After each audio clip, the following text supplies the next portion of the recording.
오늘 이 시간 우리에게 주시는 하나님의 말씀은 시편 22편 1절에서부터 15절까지의 말씀입니다.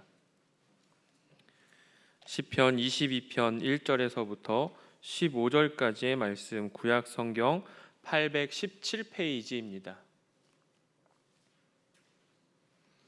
이제 하나님의 말씀을 저와 여러분이 한 절씩 교독하겠습니다.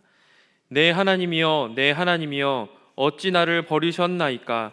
어찌 나를 멀리하여 돕지 아니하시오며 내 신음소리를 듣지 아니하시나이까? 내 하나님이여, 내가 낮에도 부르짖고 밤에도 잠잠하지 아니하오나 응답하지 아니하시나이다. 이스라엘의 찬송 중에 계시는 주여, 주는 거룩하시니이다. 우리 조상들이 주께 의뢰하고 의뢰하였으므로 그들을 건지셨나이다. 그들이 주께 부르짖어 구원을 얻고 주께 의뢰하여 수치를 당하지 아니하였나이다. 나는 벌레요 사람이 아니라 사람의 비방거리요 백성의 조롱거리니이다. 나를 보는 자는 다 나를 비웃으며 입술을 비죽거리고 머리를 흔들며 말하되 그가 여호와께 의탁하니 구원하실걸, 그를 기뻐하시니 건지실걸 하나이다. 오직 주께서 나를 모태에서 나오게 하시고 내 어머니의 젖을 먹을 때에 의지하게 하셨나이다. 내가 날 때부터 주께 맡긴 바 되었고 모태에서 나올 때부터 주는 나의 하나님이 되셨나이다. 나를 멀리하지 마옵소서. 환난이 가까우나 도울 자 없나이다. 많은 황소가 나를 에워싸며 바산의 힘센 소들이 나를 둘러쌌으며 내게 그 입을 벌림이 찢으며 부르짖는 사자 같으니이다.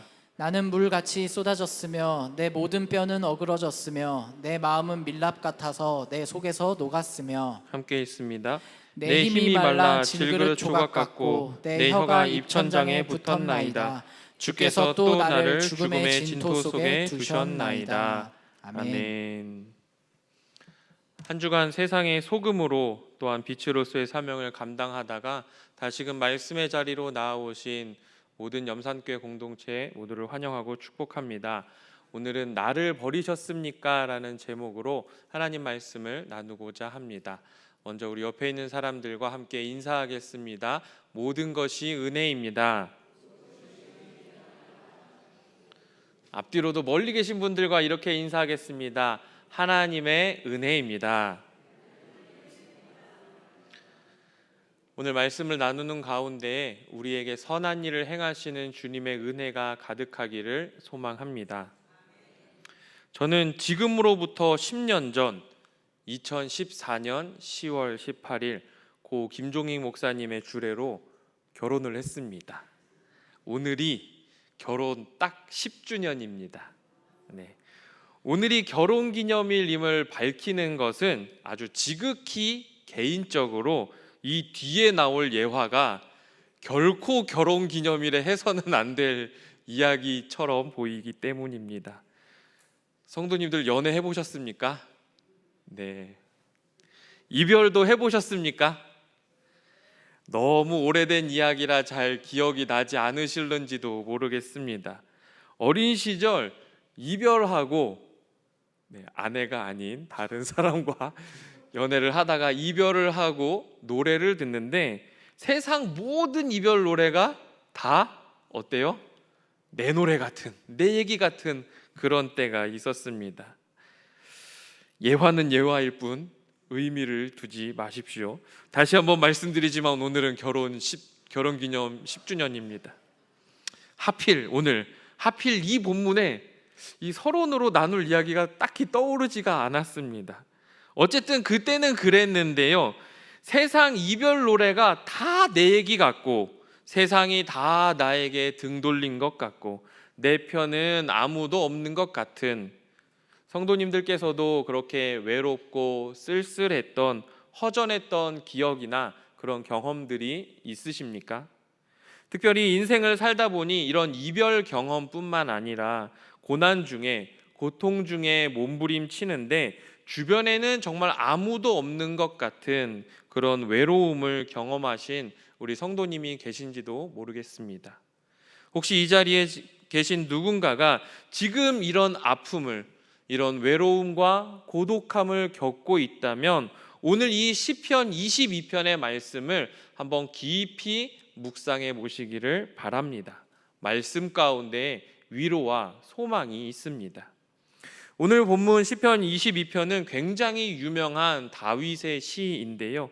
1절에 내 하나님이여 내 하나님이여 어찌 나를 버리셨나이까 라고 다윗이 울부짖습니다.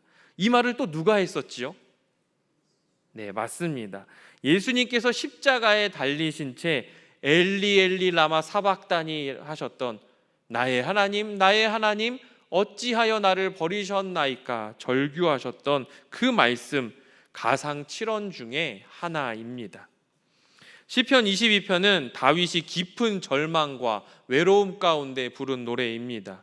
그런데 이 노래를 언제 부른 것인지에 대한 의견은 조금 분분합니다. 어떤 사람은 사울에게 쫓기는 가운데 광야에서 이 노래를 불렀다는 사람도 있고요. 또 누군가는 다윗이 노년에 압살롬의 반역에 의해서 황급히 쫓겨나가던 그때 불렀던 노래다라고 하는 사람도 있습니다.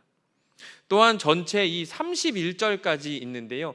31절까지 중에 1절부터 22절까지의 말씀은 고통 속에 구원을 간구하며 절규하는 내용이지만 22절부터 31절까지의 말씀은 찬송이 나옵니다.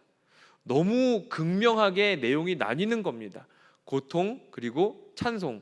그래서 어떤 학자들은 이 원래 찬양이 이 시편이 원래는 두 가지였는데 편집하는 과정에서 하나로 합쳐진 것이다 라고 주장하기도 합니다.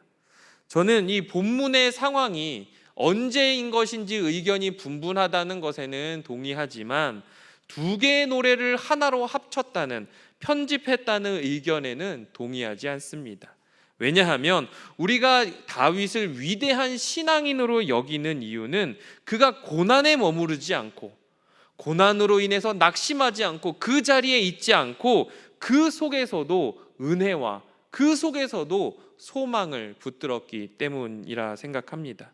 그렇다면 우리가 고난 중에 붙들어야 할 소망이 무엇인지, 또한 우리 그리스도인들은 어떻게 살아야 하는지 말씀을 통해 잠시 묵상해 보고자 합니다. 먼저 1절과 2절을 보십시오.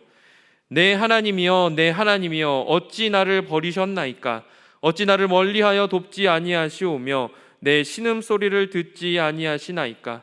내 하나님이여 내가 낮에도 부르짖고 밤에도 잠잠하지 아니하오나 응답하지 아니하시나이다. 다윗은 지금 극심한 고통 가운데 하나님께 부르짖고 있습니다. 그의 외침은 절규에 가깝습니다. 그런데 하나님은 침묵하고 있습니다. 어쩌면 이 하나님의 침묵이, 하나님의 응답 없음이 다윗을 더 힘들게 했을는지도 모릅니다. 3절부터 5절까지는 조상들의 경험에 대해서 말하는데요. 다윗은 찬송 중에 계신 주님, 건지시는 주님, 구원하시는 주님, 수치를 당하지 않게 하셨던 주님을 기억하고 있습니다. 그렇게 알고 있고 또 그렇게 믿고 있습니다. 그런데 현실은 어떻습니까? 아무리 찬송해도 예전에는 분명 찬송하면 하나님의 임재가 느껴졌는데 지금은 아무리 찬송해도 하나님의 임재가 느껴지지 않습니다. 아무리 하나님을 의지한다고 해도 고난의 끝이 보이질 않습니다. 목 놓아 울며 주님께 부르짖어 보지만 주님은 침묵하고 있습니다. 하지만 다윗의 고난은 여기서 끝이 아니었습니다. 6절에서 8절을 보니까요, 주변 사람들이 다윗을 비방하고 조롱했습니다. 그를 비웃었습니다. 다윗이 진짜 하나님의 사람이라면, 네가 진짜 하나님의 사람이라면 하나님이 너를 구원해 주셨을 텐데, 이런 비꼬는 소리마저 들어야 했습니다. 하나님은 침묵하고 계신데 그 때문인지 몰라도 주변의 조롱소리가 더 크게 다윗에게 들리고 있습니다. 그래서 다윗은 또다시 한 번 더 절망하고 있습니다. 성도님들, 세상 사람들은 다 행복한 것 같은데, 나 빼고 다른 사람들은 다 잘 되는 것 같은데 나만 외롭고 나만 고통스럽다는 생각 해보신 적 있으십니까? 나 빼고 모두 다 잘 되는 것 같은데 왜 내 인생은 이렇게 힘들까? 왜 내 인생은 이렇게 고난이 끊이지 않을까? 그런 생각 해보신 적 있으시지요? 분명 다윗은 한결같이 내 하나님, 나의 하나님, 나의 하나님 이렇게 부르고 있는데, 하나님이 진짜 나의 하나님이시라면, 하나님이 진짜 나의 하나님이 되어주신다면 내가 부를 때 응답해 주시고 나를 구원해 주시고 또 나를 도와주셔야 할 것 같은데, 주님이 침묵하고 계실 때 믿음과 현실의 이 괴리 가운데 외롭고 두렵고 좌절했던 경험들 한 번쯤 다들 있으시지요? 저에게도 깊은 외로움이 있었습니다. 사실 제가 결혼하고 나서 제일 좋았던 거는 집에 들어갔을 때 사람이 있다는 것이었습니다. 어린 시절 저희 부모님은 돼지를 기르셨는데요, 아침 일찍 농장에 가셨다가 저녁 늦게 밤늦게나 돼야 들어오셨습니다. 그래서 학교를 마치고 집에 가면 언제나 이 불 꺼진 방에 불을 켜고 차가워진 방에 보일러를 틀면서 들어가야 했습니다. 그런데 생각해보면 분명 저 여동생이 있었거든요. 여동생도 집에 있었고 가끔은 어머니도 늘 계셨을 텐데, 이상하게 그 깜깜하고 차갑고 어두운 그 집에 들어가서 불을 켰던 그 기억만 아주 오랫동안 남아 있었습니다. 그리고 그것이 너무 싫었습니다. 성인이 되고 독립을 해서 자취를 할 때도 이 혼자 있는 그 집에 들어가는 것이 얼마나 싫던지요. 군중 속의 고독이라는 말을 한 번쯤 들어보셨을 겁니다. 대중사회 속에서 타인들에 둘러싸여서 살아가면서도 내면의 고독과 고립감으로 힘겨워하는 사람들의 사회적 성격을 이루는 말이라고 합니다. 제가 그랬습니다. 마음속에 원인을 알 수 없는 외로움과 고독감이 제 마음 가운데 있더라고요. 사람들을 아무리 많이 만나도 신나게 웃고 떠들어도 채워지지 않는 그 허전함이 있었습니다. 그런데 많은 사람들이 군중 속에서, 특별히 교회 안에서도 외로움을 느낄 때가 참 많더라는 겁니다. 남에게 말하지 못할 고민과 아픔을 가지고 있으면서도 겉으로는 웃으면서 타인들을 대해야만 하는 그런 상황들, 그럴 때 교회 안에서도 외로움을 느낀다고 합니다. 예배하고 찬양하고 기도할 때 그때는 좋은 것 같은데 교회 문 밖을 나서면 또다시 마주해야 할 나의 삶의 현실 앞에 두려워할 때도 있습니다.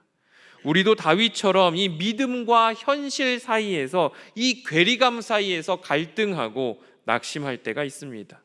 우리 가운데 다윗이 경험했던 그 깊은 고독과 외로움의 시간을 보내는 성도님이 분명 이 자리에도 있으실 겁니다. 하지만 다윗은 절망에만 머무르지 않았습니다. 9절과 10절을 보십시오. 오직 주께서 나를 모태에서 나오게 하시고 내 어머니의 젖을 먹을 때에 의지하게 하셨나이다. 내가 날 때부터 주께 맡긴 바 되었고 모태에서 나올 때부터 주는 나의 하나님이 되셨나이다. 앞서 말씀드린 것처럼 하나님은 다윗의 부르짖음에 침묵하고 있습니다. 나 빼고 다른 사람들은 다 평안한 것 같은데 이런 상대적 박탈감도 느끼고 있습니다. 사람들은 다윗을 비웃고 조롱하고 있습니다.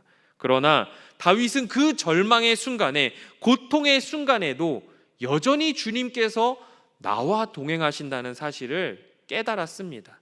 좋을 때는 나와 함께 하시다가 정작 내가 아파서 눈물 흘릴 때 저 먼 곳에서 나 몰라라 하는 것이 아니라 언제나 어디서나 어떠한 상황에서든지 변함없이 나와 함께 하신 주님, 나의 하나님, 말없이 나의 눈물을 닦아주시는 나의 하나님을 발견한 겁니다.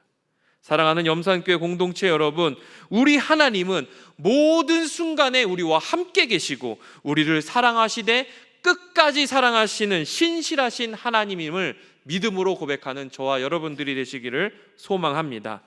고독함이 나를 덮칠 때, 외로움이 우리의 마음을 채울 때 그 연약한 모습까지도 품어주시는 하나님, 상처투성이 이리 치이고 저리 치이고 그렇게 주저앉아 있는 우리에게 말없이 찾아오셔서 말할 수 없는 탄식으로 함께 아파하시며 손 내미시는 분, 내가 눈물 흘릴 때 당신도 아파하시면서 함께 눈물 흘려주시는 분, 그분이 우리 하나님인 줄 믿습니다.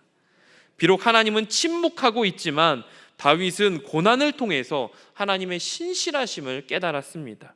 그런데 고난 속에서 경험한 이 다윗의 은혜는 하나님을 발견한 그것에만 머무르지 않았습니다. 사실 시편 22편은 이 내용상 탄원시로 분류가 되는데요, 동시에 메시아 시편으로도 분류가 됩니다. 그 이유는 이 시편 22편 안에 예수님의 고난이 담겨져 있기 때문입니다. 17절과 18절, 오늘 읽은 본문은 아니지만 17절과 18절을 한번 보겠습니다. 제가 봉독하겠습니다. 내가 내 모든 뼈를 셀 수 있나이다. 그들이 나를 주목하여 보고 내 겉옷을 나누며 속옷을 제비 뽑나이다. 이 말씀에 대해서 요한복음 19장 24절에서 요한은 이렇게 말합니다. 군인들이 서로 말하되 이것을 찢지 말고 누가 얻나 제비 뽑자 하니 이는 성경에 그들이 내 옷을 나누고 내 옷을 제비 뽑나이다 한 것을 응하게 하려 함이니라. 때로는 고난이 주는 의미와 또 고난이 주는 유익이 있는데요, 특별히 이 외로움과 고독이라는 고난은 그것을 통해서 하나님을 더 깊이 묵상할 수 있게 한다는 데 의미가 있습니다. 마치 아무것도 없는 광야에서 하나님 한 분만을 의지하며 하나님 말씀에 더 집중하게 되는 것처럼 말이죠. 오늘 다윗은 외로움, 두려움 속에서 하나님을 만났습니다. 그런데 그 하나님을 만나고 나니 1000년 뒤에 오실, 이 땅에 오실 메시아에 대한 환상을 보게 됩니다. 우리를 위해 고난당하시고 죽임당하시는 예수 그리스도를 만나게 되더라는 것이지요. 사랑하는 염산교회 공동체 여러분, 우리의 고난도 마찬가지입니다. 고난 중에 낙심하지 않고 고난 중에도 함께 하시는 그 하나님, 주님을 만나게 된다면 우리는 무엇을 발견할 수 있습니까? 십자가를 발견하게 됩니다. 나의 가는 이 길 끝에서 나는 주님을 보리라 노래했던 어떤 사람의 고백처럼 우리가 걸어가는 이 길이 비록 힘겹고 버겁고 외롭고 두렵다 할지라도 주님이 함께 계시기에 십자가를 바라보면서 끝까지 사명을 감당할 수 있는 것이지요. 이처럼 고통 중에 십자가를 바라보며 사는 사람의 모습은 어떠할까요? 21절을 보십시오. 나를 사자의 입에서 구하소서. 주께서 내게 응답하시고 들소의 뿔에서 구원하셨나이다. 여기에서 구하소서는 미래형이고요, 그리고 구원하셨나이다는 과거형입니다. 이 한 문장 안에 미래형과 과거형이 다 들어 있습니다. 이러한 문장 구조는 성경에서 특별히 좀 자주 나오는 구조인데요, 독특한 형태인데요, 예언적 완료라고 합니다. 다시 말해서 과거의 경험을 바탕으로 미래에 일어날 일을 확신하는 겁니다. 다시 한번 설명드리면, 과거에 일어났던, 과거에 축적된 경험을 바탕으로 미래에 일어날 일을 확신하는 것. 요즘 딸아이하고 놀아줄 때 이 깍꿍놀이하고 숨바꼭질 놀이를 하고 있거든요. 문 뒤에 숨어 있다가 까꿍하고 나타나면 막 세상 신나게 웃습니다. 소꿉놀이를 하다가 옷 속으로 이렇게 먹으면서 과자를 옷 속에 숨기면 아빠 빨리 뱉어요 이렇게 이야기를 합니다. 아주 어린 시기, 이 300일 이전의 아이들은 눈앞에 있던 사물이 사라지게 되면, 눈에 보이지 않으면 그 물체가 사라졌다고 생각을 한답니다. 하지만 돌이 지나면 눈앞에 보이지 않아도, 소리가 들리지 않아도 그 물체가 여전히 존재한다는 것을 깨닫는다고 하더라고요. 그래서 돌 이전의 아이들은 이렇게 얼굴 앞에서 까꿍 해주면은 막 세상 기분 좋게 막 웃는데, 3살, 4살쯤 되는 아이들에게 얼굴 앞에서 까꿍하면 어때요? 뭘 이런 걸로 나랑 놀자 그러지 하는 표정으로 쳐다봅니다. 아이가 알고 있기 때문이지요. 심리학에서는 이것을 대상 연속성이라고 합니다. 물체가 눈앞에 보이지 않아도 그 존재를 확신한다는 겁니다. 우리의 믿음도 마찬가지입니다. 믿음 생활을 시작한 지 얼마 안 되었을 때, 우리가 초신자일 때는 하나님 믿는데 왜 이렇게 힘들지? 하나님 왜 응답이 없지? 하나님 진짜 나를 사랑하시나? 하나님 진짜 계시긴 한 걸까? 이렇게 의심하고 또 의심하다가 낙심할 때도 있습니다. 하지만 조금 성숙한 신앙인이 되면 고난이 있어도, 고난의 때를 마주하더라도 지금까지 지키시고 인도하셨던 에베네셀의 하나님, 그 신실하신 하나님께서 우리와 여전히 동행하신다는 것을 확신한다면, 지금까지 함께 하셨던 하나님이 이후의 모든 삶 가운데도 함께 하실 것을 확신한다면, 그 고난으로 말미암아 더욱더 명확하게 십자가를 바라보고 예수 그리스도를 바라볼 수 있다라는 것이지요.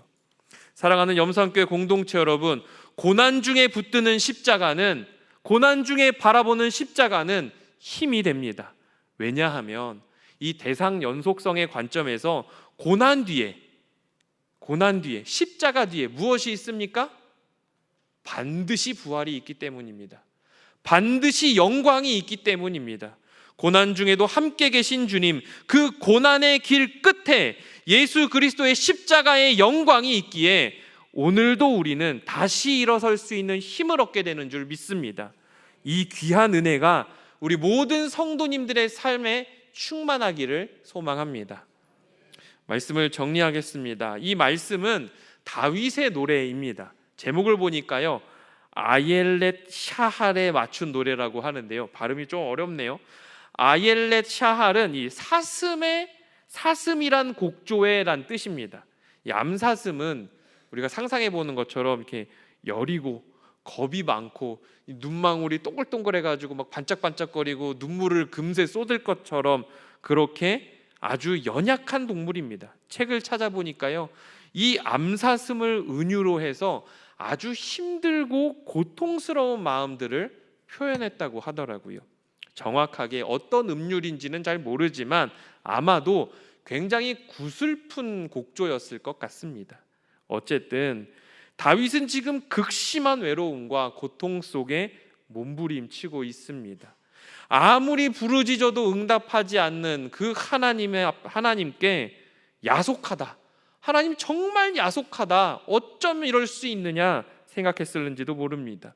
하나님 어찌 나를 버리셨습니까? 왜 나를 돕지 않으십니까? 왜 내 목소리를 듣지 않으십니까? 탄식하듯 질문하지만 여전히 하나님은 침묵하고 있습니다.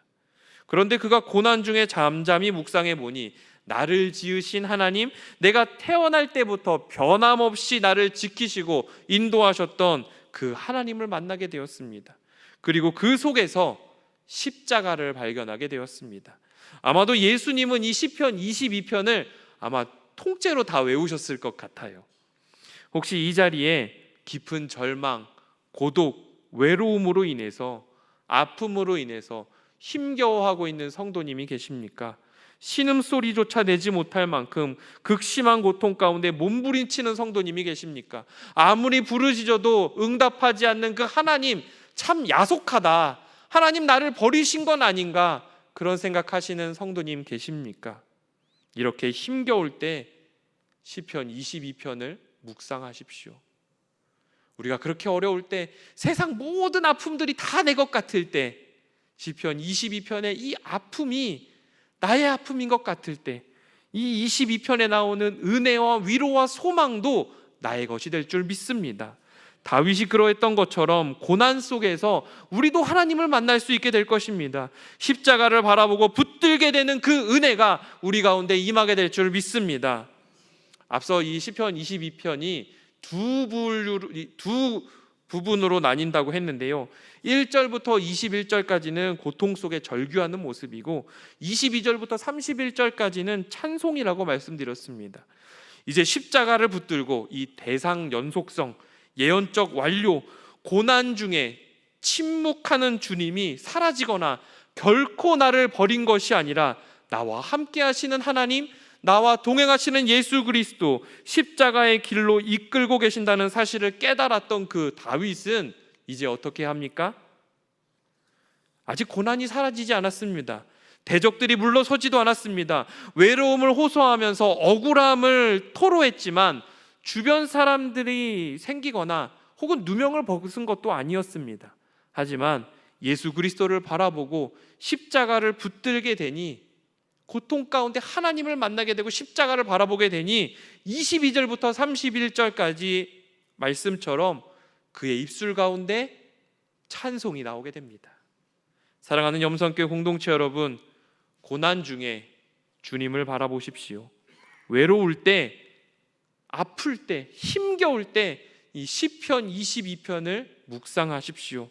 언제나 신실하게 인도하시는 하나님을 만나고 십자가를 붙들게 된다면, 주님 왜 나를 버리셨습니까? 주님 왜 내 말을 듣지 않으십니까? 내가 부르짖는데 왜 내 소리에 귀 기울이지 않으십니까? 절망하던 우리의 입술이 나는 하나님을 찬송할 것입니다 라고 고백했던 그 다윗의 고백처럼 우리의 입술 가운데 하나님을 찬양하는 그 찬송이 가득 차게 될 줄 믿습니다. 기도하겠습니다. 사랑의 하나님, 고통 가운데, 아픔 가운데 신음하며 주님 전에 나아온 성도들이 있다면 이 시간 우리를 만져주시옵소서. 이 시간 우리의 부르짖음에 응답하여 주시옵소서. 고통 가운데 혼자 있다고 생각될 때 나와 동행하시는 하나님을 만나고 그 고난의 끝에 있는 십자가와 예수 그리스도의 영광을 바라보면서 이 고난을 통하여 하나님을 더욱더 깊이 알아가는 우리 세상의 소금 염산교회의 성도들이 될 수 있도록 은혜를 베풀어 주시옵소서. 예수님의 이름으로 기도합니다. 아멘.